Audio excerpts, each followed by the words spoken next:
Greetings. This is Gazalaurk Seifu, your host of the new Pan-African show called Africa. Today we have a guest for you from Africology called Qala'ab Birhani. Welcome to Africa. Thank you very much. Well, we're going to be covering a lot of, when I say a lot, I mean from TV to streetwear to music to culture, lifestyle. So we're going to be going around. Stay with us.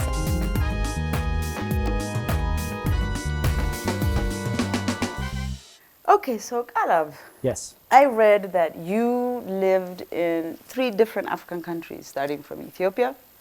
You went to Tanzania, and then you went to Ghana.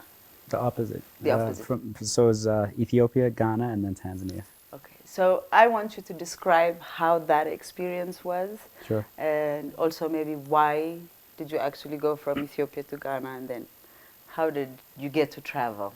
So I was born here in Howlett, not too far from here.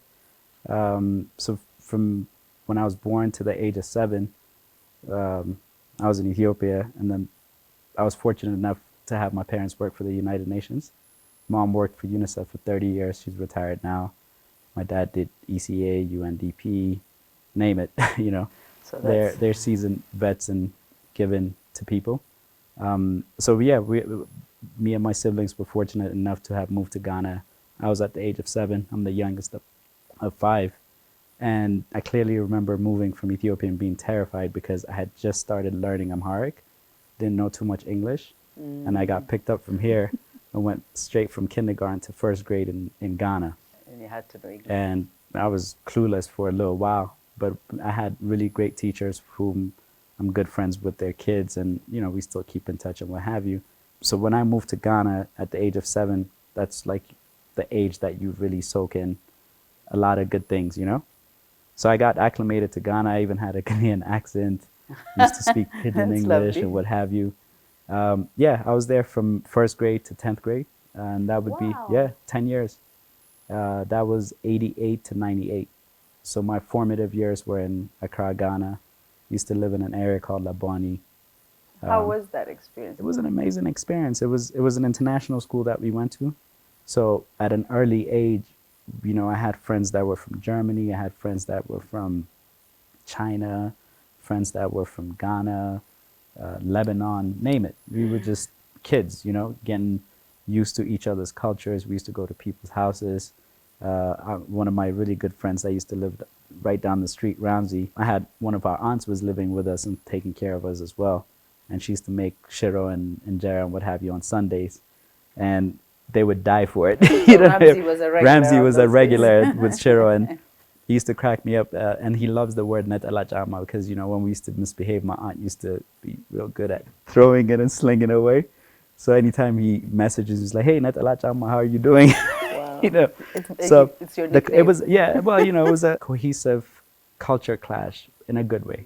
You know, people consider it clash in a bad way, but the Jamaicans, you know, that's how people would get together to make music, you know? That's how I saw it. So Ghana was beautiful. School was hard. It wasn't easy.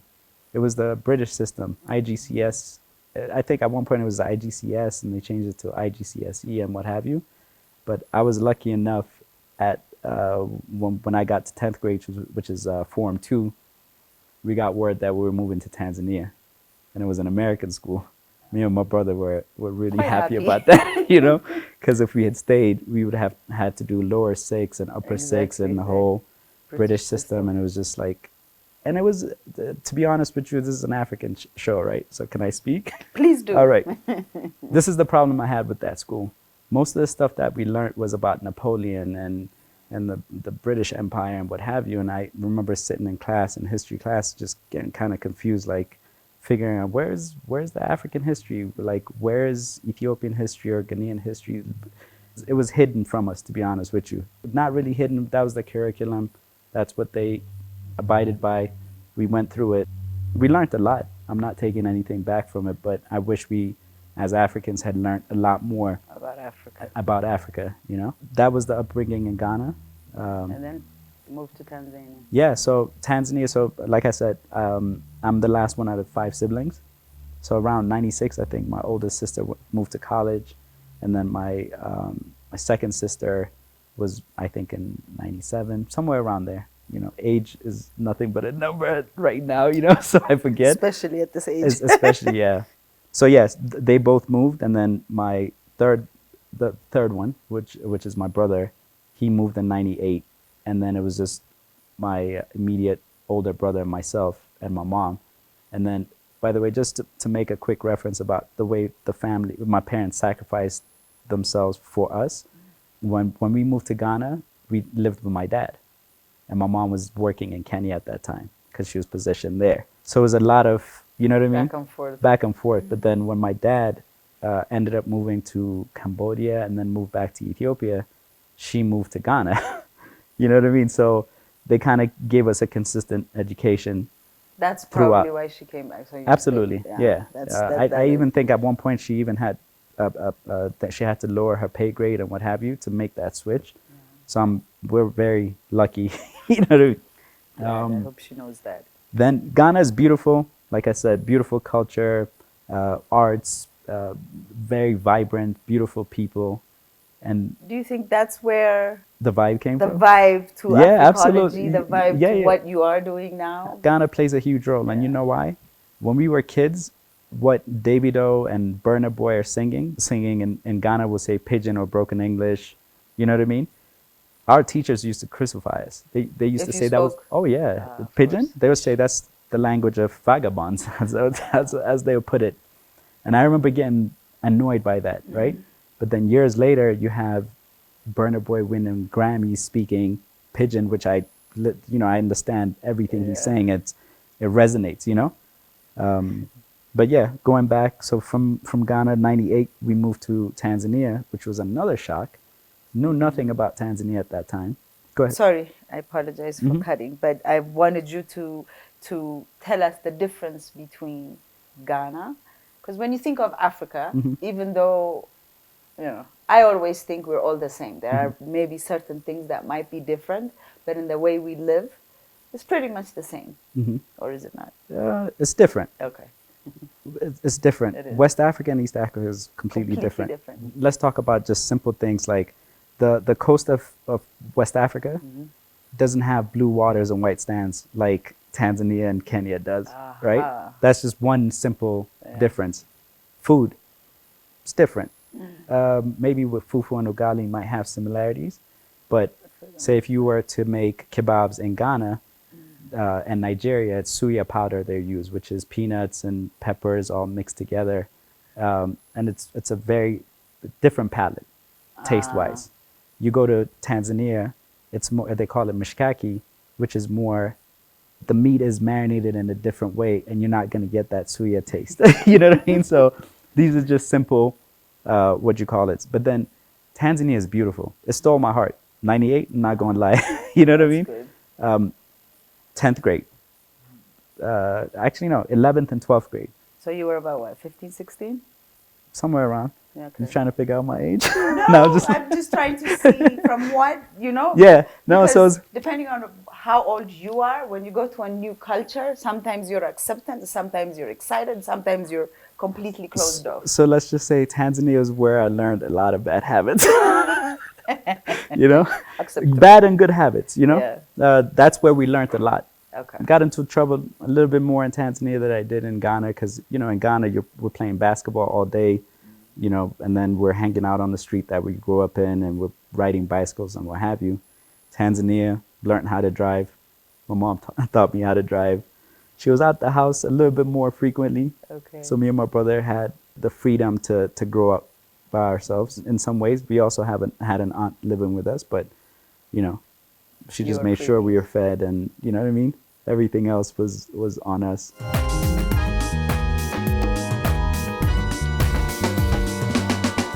Before we go back to Africology, because I heard rumors, and the rumors told me, because the way you explained the difference between the foods told me that you are more than just a food connoisseur.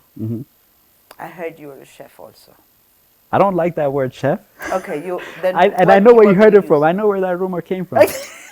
came from Teddy. Exactly. Because Teddy consumed some kebabs Yes. and some plantains and some yams and, you know, some tips and shiro, a mix. Yeah. So that's So- also within you. Yeah, You like you know, we've got food. the vibe. You got the Yeah. food vibe. Beautiful. So let's go back to Africology. Mm-hmm. Why did you think there was a need to start Africology? After I left Tanzania, 12th grade, I was fortunate enough to have been accepted at the same school that all my siblings went to.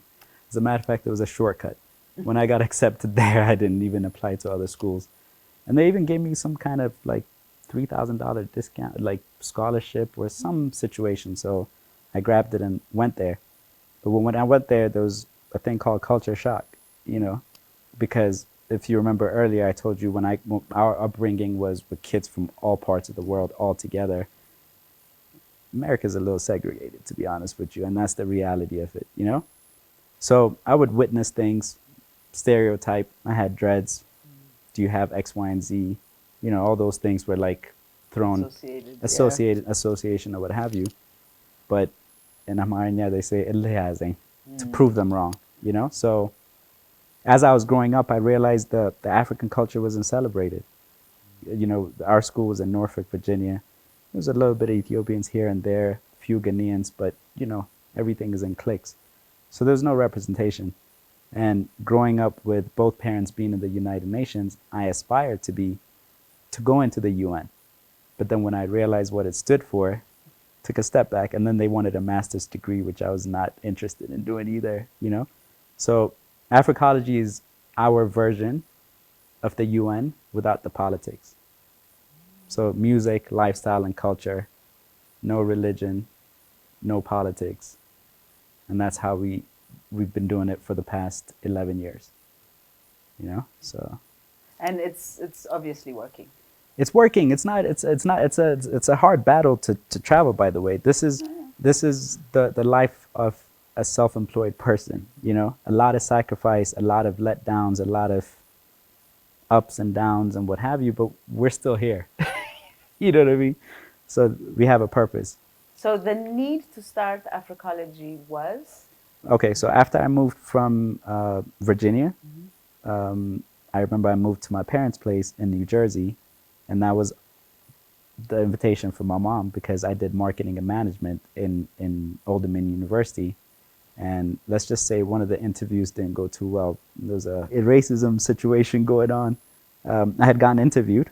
Back then, there's no internet and any of that stuff. It's phone interview. Did really extremely well. And I remember I had a nice suit and the whole nine. And went into the office, and I never forget that man's face when I walked in. And I say, "Hi, I'm Kala Burhan." He's like, "Oh, you're Kala Burhan?" And then I had the shock in his face. He did not He didn't figure. Yeah, the paper and the thing didn't match. Did not match. And automatically, I was just cordial, you know, to let go through the whole process. But after that, it just really turned me completely.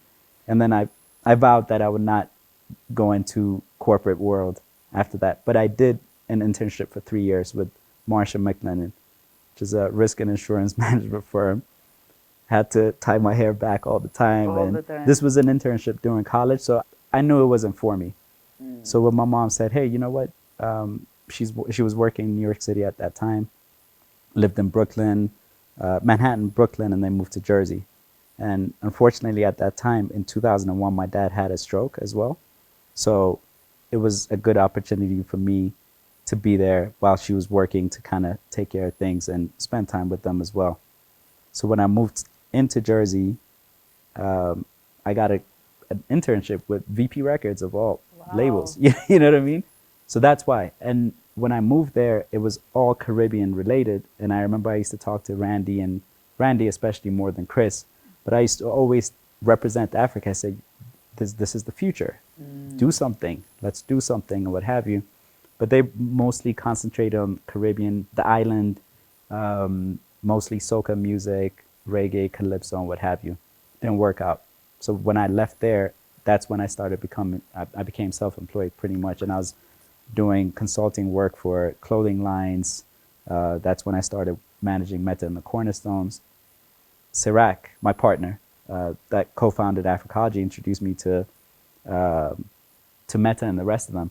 But at that time, I remember I was terrified with New York City, by the way, when I first got there. You know, I'm glad you brought it up because Yeah. I was going to ask. It has to be a culture shock for an African to actually move to America, especially how you were, Yeah, big how time. you lived, surrounded by Yeah. all this diversity, and then all of a sudden you go to the U.S. It's not there. It's definitely not there. Virginia is not, it's there, but it's not there. New York, it's there. That's what I was coming to. So Yeah. from there, when you go to New York, there even in the States, there's a lot of different states that are shocking.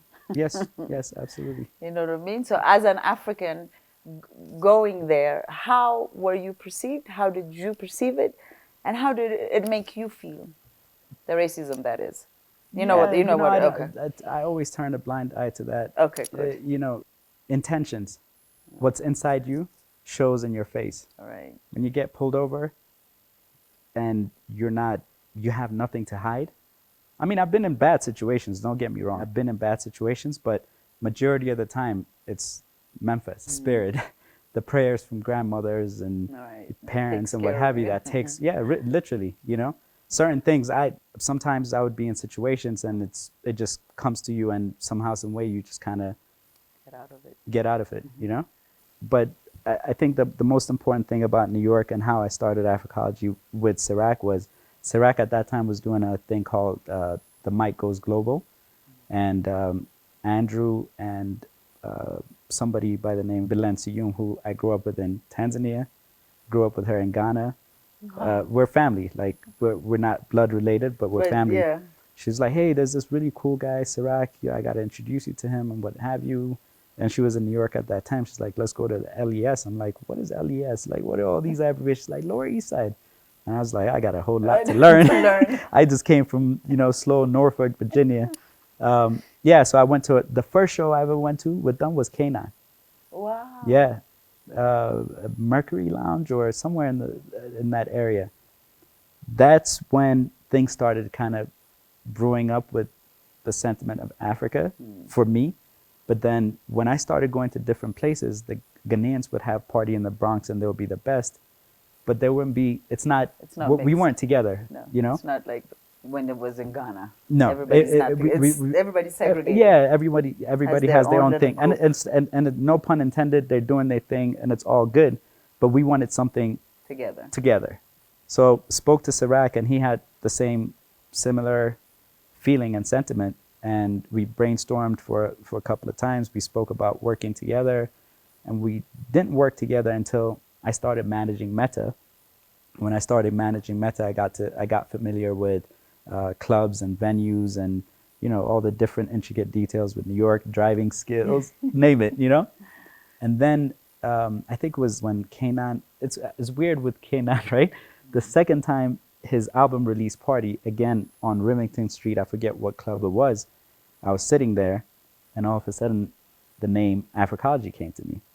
Wow. And it was off of his song. The artist Keziah Jones was saying Bafukology in a song, because you should check out that song. It's pretty dope. That was the inspiration. And then I tapped Sirac. I was like, yo, it should be called Africology. He's like, looked at me. He's like, where do you even get that from? I said, bro, sometimes you just got to open your ear. He's like, okay, that's what we're going to do. So that was around 2019 or so. And then at that time as well, I was working with Momar Clemens, who's the co-founder of Liberation Lab, a clothing line. He's a graphic artist. I learned a lot of the stuff from him, really. Okay. He basically and he was at Rhythm Driven as well. So I kind of followed him, and learned the fashion industry, streetwear, and what have you.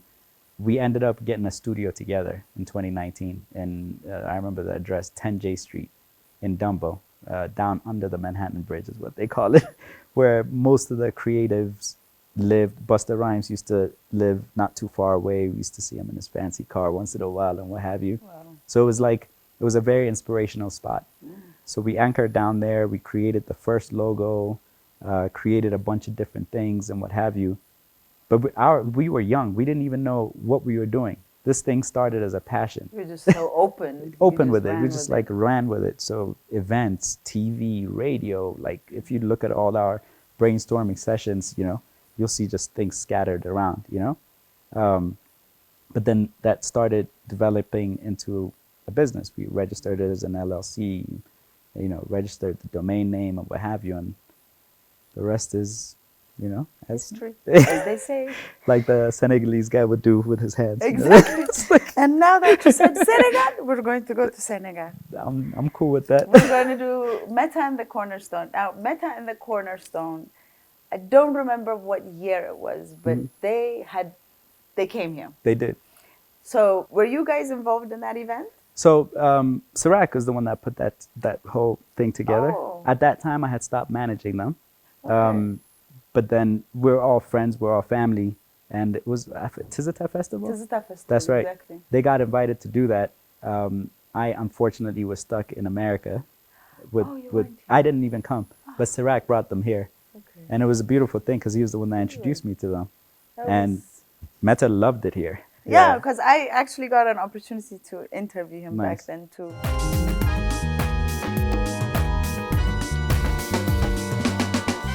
So, how successful were you in bridging the gap between continents and cultures? And how did you try to do that? Okay, so can I ask you a question on this Sure. question? Do you measure success by the amount of wealth or the amount of impact? If this is wealth, For me, it's impact. good, because I'm with you on that. Yeah, it's Because impact. the money and the impact does not. Not in especially culture. especially as an African representing Africa at that time in America, There was nothing. No, It didn't even. you know. But as far as impact, it was impactful. I mean, think of it this way: we started doing events, Africology events. One of the first ones we did was Afrique sessions. We did one in Manhattan, and we did one in Brooklyn. Rest his soul, Karibi. He unfortunately passed away like a month ago or so from cancer. He was a Nigerian brother managing a place called DT. Wow. So he knew what we were up to, Okay. you know. So, and he was very He liked- supportive. You know, Momar was there as well. Rashid was there as well. And if I mention Rashid, we used to do a party called Passport Sundays or what have you. I have all the flyers, you know. Rashid is married to an Ethiopian, Okay. and he's also a legendary music producer who's produced for Biggie Smalls and Method Man and what have you. But he understood the culture. He supported us as well, you know. So we started doing those parties, and guess what? Became a cultural melting pot. Wow. Because we would invite people from all over. It's not just Africans. I mean, people would just wander and then would email us and say, wow, I had an amazing time. I've never experienced that.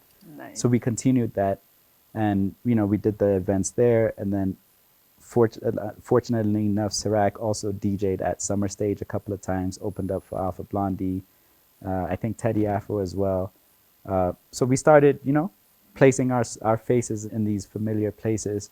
And some people, I wouldn't mention names, but this is the honest to God truth, were intimidated by us because we're truly African. Absolutely. Right? We're not faking it. So that was intimidating for a lot of people, but, you know, that's besides the point. We've matured enough to put it to the side and, you know, That's try one it out. of, I mean, no, but we won't, I'm sorry, we're not going to put it to the side because I think it's something that we need to address. Because you as an African, well, you could be a non-African for Right. that matter. Mhm. And there are a lot of people that are non-Africans that promote Africa True? and are fine with it. Yes. Meaning even the people that are looking at them are fine with it. But when it comes to an African brother or a sister promoting or trying to promote Africa or the country they live in, it's always an issue. Why True. do you think that is so? Why is it that we are, instead of, you know, helping each other, we're trying to put each other down? We don't have the right funding. Who needs funding? Can't we support each other without the funding? No, we did. And that's why we're Okay. still alive. True. right? Right. Right? That's why we're still alive. But competitors had $1 million to start their company. We had parents' credit cards that we run and, you know, went in debt That's and the- what have you. That's the difference, you know? And even if you approach them, maybe we were too African at that time. You know what I mean? So are we too Africans for the African Americans? No, I don't believe that. Okay. So we're cool with them. We have good relationships. Absolutely. Like there's other people might have their own opinions or what have you, but for me, I lived in Harlem, Yeah. Brooklyn. Momar is African American. You know what I mean? We never really had issues. I know there's major issues that, you know, this whole, I stay away from all that drama, to be honest with you. But as far as I'm concerned, African Americans are super supportive. When I used to I don't know if you know, but I used to general manage the Shrine in Harlem. The Shrine is 12 years old. It's owned by Abdel and Sivan. And you go in there, and African Americans and Africans are all together dancing to the Shrine in Nigeria is owned by the Kela Kuti family, but then Abdel used the Shrine name and to pay homage to Fela Kuti. So Africology moved from media. Mm-hmm. So when I say media, the media actually, you started with radio. Yes, if I remember correctly, you started with radio, and then you gradually moved into TV. So we started with events and promoting artists on our website, you know. So events, artist promotion, especially the underdogs, the ones that didn't get the right shine, the spotlight, you know. And we still do that. That's what we believe in, to give the people that are underdogs. Yeah, because to rise. Absolutely. Events, radio, and the radio happened with Afro FM. Hermes had hooked us up with a 3-hour show on Saturdays, and believe it or not, Sirac used to DJ and do all that in the studio, and then pray, say Amen, Amen, and make sure and send it. But back in the days with that internet connection or what have you, Hermes was stay up overnight downloading it and then air it every week. Yeah, it lasted for a while, but it wasn't sustainable. We had the hopes of moving here, but you know, we still had to do the whole back and forth thing. But that was a good experience. What's going on with the moving? The moving? Yeah. You don't see me here? I mean, every other year. No, I came. Well, this year, no, I was here twice. Yeah, you are. Yeah, just kidding. I'm moving. I'm coming. Good. But yeah, that's how I started. Because I've noticed. Because I lived in the States. I won't say for how long, but I lived there, and being around a lot of West Africans or other African brothers and sisters, everybody wants to move. Back? Everybody wants to go back. Everybody wants to go back. To Africa. To Africa. Do you know why? But the people that actually physically move is a whole other ballgame. So out of, let's say we were 20, out of all those 20 people, how many of us moved? If I remember, just 2 of us. 1 to Mali, 1 to Ethiopia. Do you know why that is, though? Why? America's a trap. Did you know that? I know it is. Okay, all right then. I do.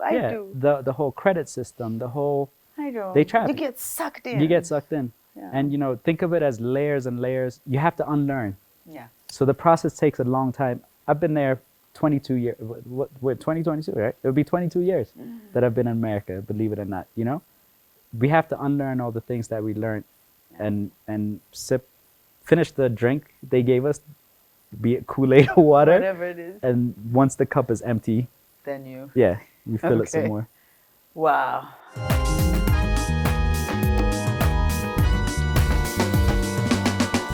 Let's come back to Ethiopia and Ethiopian music.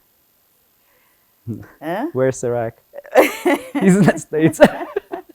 That's his department, but yeah, sure. What is missing in Ethiopian music to go into mainstream? 2 simple things. Mixing and mastering, for sure.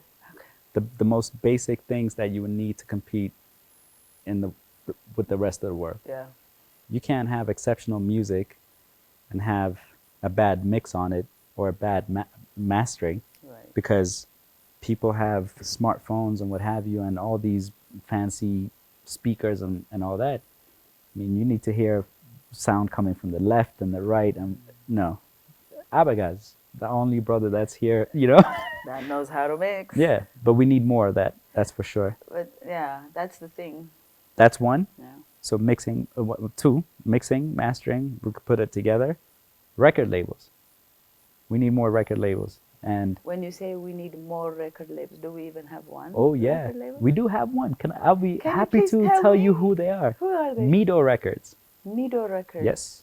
I just went to their launch party. Oh, so they're very new. Well, so let me put it this way. The label's new, Okay. but that's where Kasmasa's music is coming out of. Mido. Mido, like Mido. I know. That's a Yeah. beautiful name. So it's Maranatha and Choo Choo Promotions. They just had their launch party for the record label at Top View. So they're holding it down. There's a few other labels as well. I think Abagaz and them have their labels, if I'm not mistaken. But we need more of that.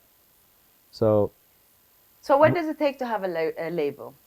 You would need experience. You would need depends on what you're doing. Are you doing licensing and are you just recording the artists? Are you distributing for them? Okay. You know, so there's a wide array. Yeah, you know, but an ideal record label would have a budget to record their music, to market it, you know, because that's the only way you can compete with the rest of the world and have digital distribution.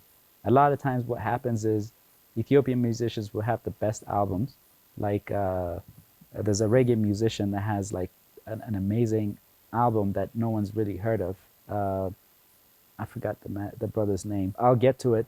But his music is on Spotify. It eventually ended up on Spotify and what have you. But it needs to be collected properly and then dispersed properly. Because so a record label does that? Yeah, absolutely. Okay. You know? So but a record label could do that for all musicians? Or do you have to be signed by the record label to be able to use that?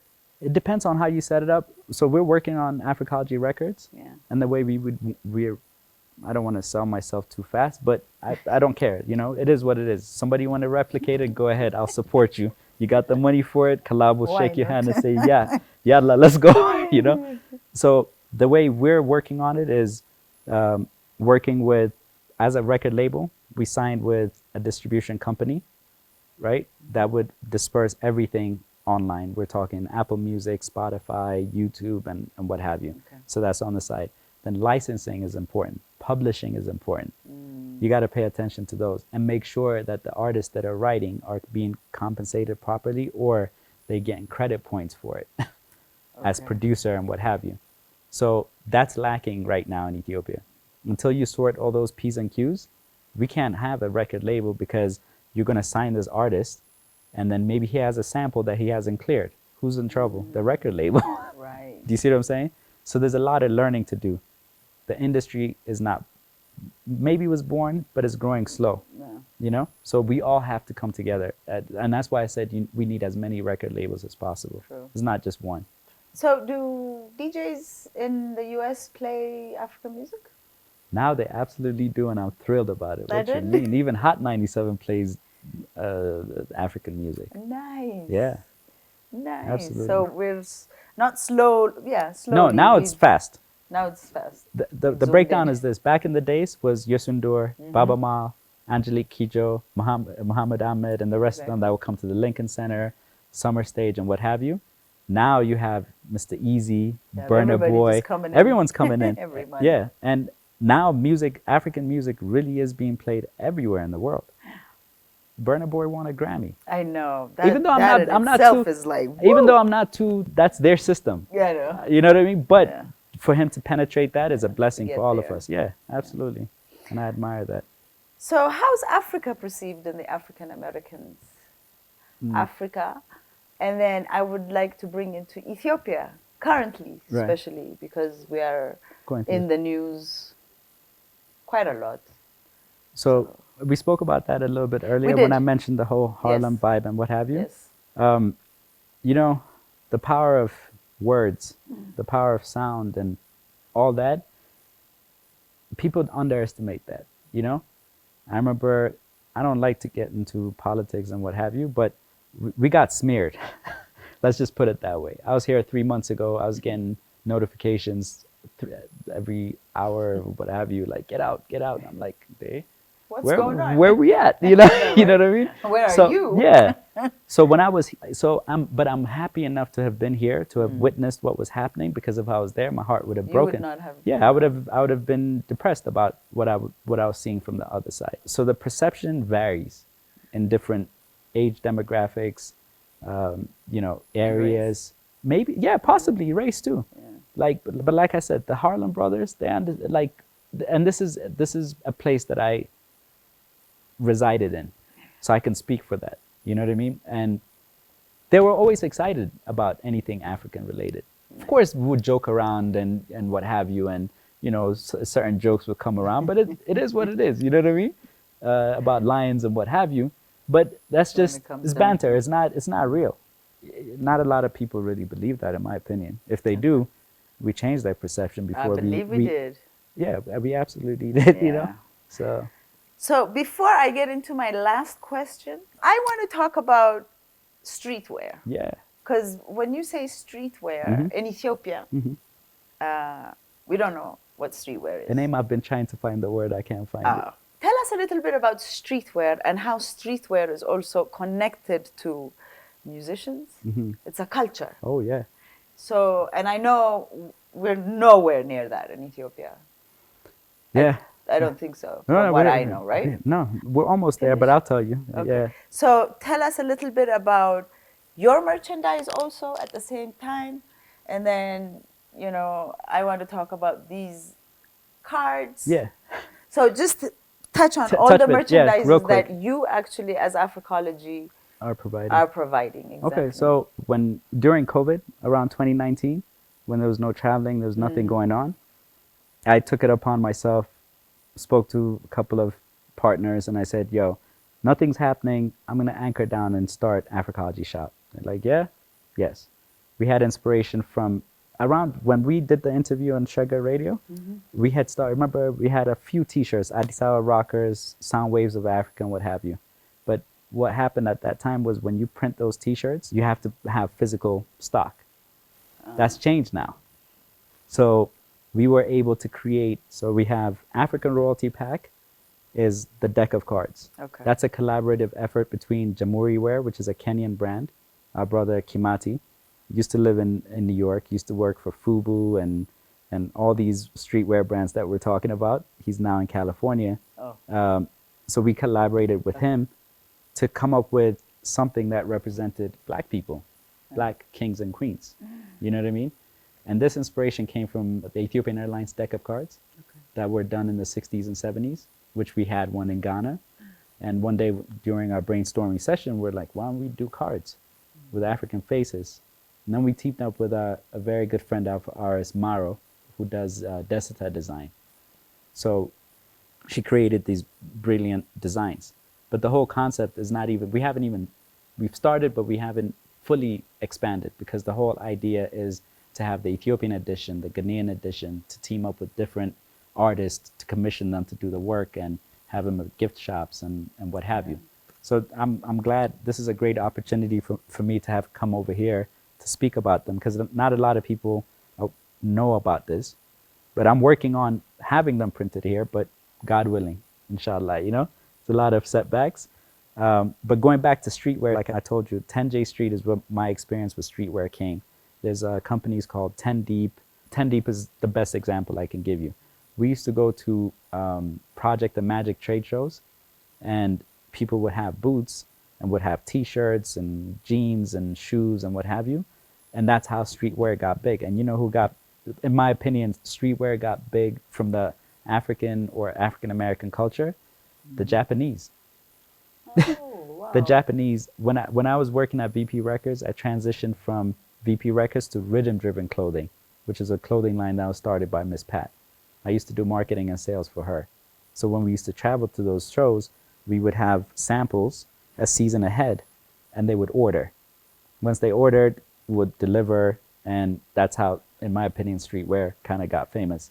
As far as Africa is concerned, we didn't really have too much streetwear or clothing lines, or if we did, they were cut and sew, cut and sew pieces or what have you. But for me, streetwear represents, for Africology, it's African, Caribbean, and Latin streetwear brands is what we want to represent, and that's who we've started representing. So Royalty Pack is one of them. Addis Ababa Rockers, which is Caribbean and Ethiopian inspired. So a lot of the reds and greens and yellows and what have you, but sayings and all that. Then Addis State of Mind, which is New State of Mind, which I'm rocking one now, which says Addis Tribe, which is New Tribe, you know? Yeah. That's who we represent. So they're colorful, bright colors, graffiti styles, sayings, slogans. We want to change people's perceptions by them reading it. People get happy when they see colorful things, right? So that's our way of education. I don't like the education with a paper and pen. No.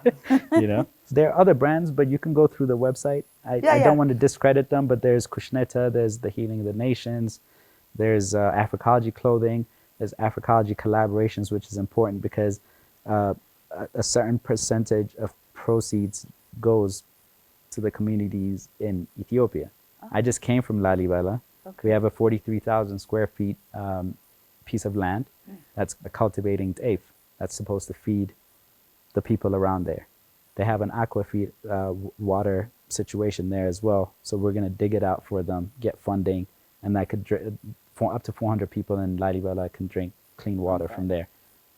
We're doing that with my good brother Danny Doran that runs the company called the Healing of the Nation. So we really, whatever funds we're getting, we make sure you got to spread the wealth, man. It's not just about us. That's lovely. Yeah. So going into February, you being a brother that lives in the States, you obviously every month, which I hate, by the way, the fact that you only have the month of February to celebrate Black History Month. And a year is not enough to celebrate Black History Month, technically. No. But since they've given us a month, I'm just going to ask you what Africology does, whether it's with the African Americans or with the Ethiopians or with all the Africans that are in the state that you live in. What do you guys do and how do you celebrate it? More so, I mean, obviously as businessmen, you know, we'll make our website available, probably give discounts and what have you, and you know, that type of situation. We're kind of spread out now. We all used to live in New York. Sirach is now in Richmond. I'm in Maryland. You know, our other partner Abby is here. So we're kind of spread out. And like you said, we don't dwell on that 1 month. We'd rather just have an open, free 365 days, you know? Yes, sir. So far, we really don't have anything major planned, but I'm sure knowing Sirach, I get back and he's like, hey, we're doing X, Y, and Z. I'm like, great. What time, you know? But how about what did you do before? In the past? Yeah. I mean, we've participated in events. I'm sorry. The reason why I'm asking you that is just, you know, when you come to Ethiopia, when you're thinking of Ethiopians, what do Ethiopians know about African Americans? Do they even know that the African Americans celebrate for a month, Black History Month? So I just wanted to point out a few things that you did when it came to it. Yeah. During, you know, February months, when I used to manage either the Shrine or Silvana or what have you, would have, you know, Sirach DJing and would actually, I think around February, Mooney played one time with York. Is his name? We do events. Mostly it's event based because that's the best way you can communicate with your customer base and new people willing to learn things. You know, so it's mostly event based. I'll be 100% honest with you. We've never really celebrated African History Month as they created it. I know. They give you a month and say, you know, that's for you. This is what you're supposed to do. So it's not. Restrictions are no good for Black people. Thank you. So you celebrate Black History Month 365 days. Till the day we die. Perfect. Even when, you know, we ascend, we're going to be jamming. Brilliant. With that said, Kalab, Africa program and Arts TV wants to say thank you for taking the time out to come to our studio and have such a beautiful conversation with us. Absolutely. I am going to say goodbye. Before we say goodbye, so we would like to say, if you could also say a few words. Peace, love, and blessings. Ethiopia is a beautiful country. It's an ancient land. We would love for you to enjoy it here. But please, for the love of God, let the continent really come together. We're here. Yes. The creatives are here. Let the politicians do what they do. Let And us let do us what do we what do. we do. We're here to entertain you. There's a lot of good things happening in Ethiopia. Good outweighs bad always. Good over evil. And we say Tamasgan all the Amen, time. amen. Amen.